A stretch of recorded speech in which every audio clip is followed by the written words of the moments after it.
Okay, back out in the shop today, going to make a video for a guy on Bent Rider Online. John, this is for you.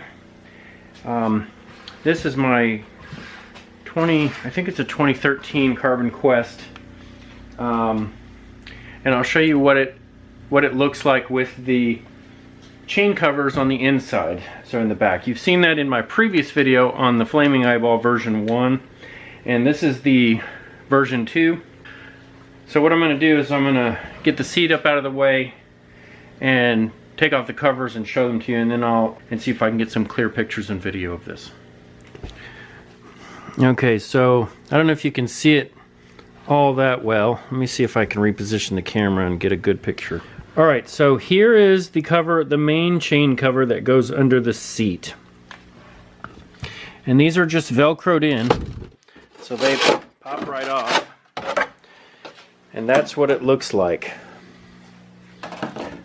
So that's kind of an overview of what it looks like. So it's basically just a tunnel cover. It does have a little bump here for the forward idler, and then where the chain goes back up to the rear dropout.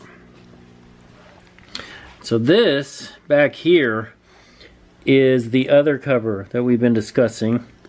This cover that goes over all the rest of the chain in the back and the derailleur and everything in the back that's back there.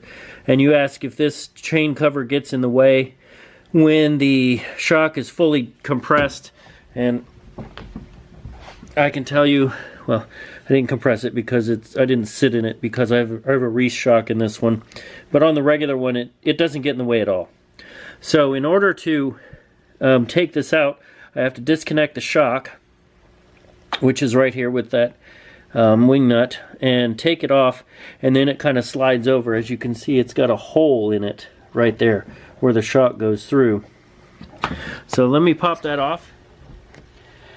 Alright. So I'm going to try and have the camera in there and see if I can film this whole thing. Not very much space in a Quest, as you might know.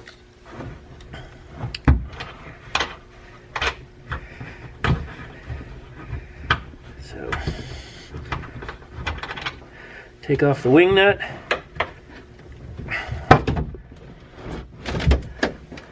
The shock comes down, and that's it. Then this cover is Velcroed on in a couple of spots.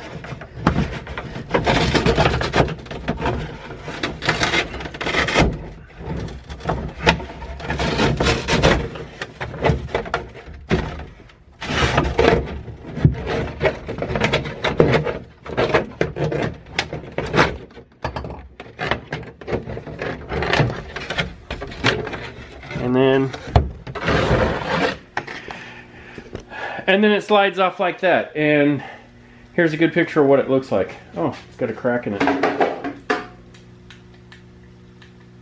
I don't know if I cracked it just now taking it off, but I may have just cracked it right now taking it off. But it's okay. I mean, it's just a cover on the inside anyway, and it's really thin carbon. So this is what it looks like. So this area here in the middle is where the wheel and cassette and all that stuff is, and this just goes around and it conforms to the shape of the Quest body. You can see that where my hand is where the wheel well is, and the other side curves down and it conforms to the interior shape of the Velomobile body in the back. But what this does is it covers up the chain and it covers everything that's there to allow you to have some cargo space on that side of the Velo. So it allows you to have cargo space on the drive side of the Velo. It's not much, but it is a little bit. So if you stack soft bags or anything up above that, then as you're riding and they tend to settle during shipment, they don't interfere with your chain line or anything like that. So that's pretty much how it works, and that's how it is. It's, like I said, it's a pretty complex shape. And I don't know if there's somebody out there that lives close to you that has a Quest that might want to help you get a copy of one of these if you need to build one, but that's how it is. And then I guess you just got to be careful when you're taking it off. You won't crack it like I did mine, but that's nothing little gaffer tape can't fix. Alright, so hope that helps. There you go. Let me know if you need any more.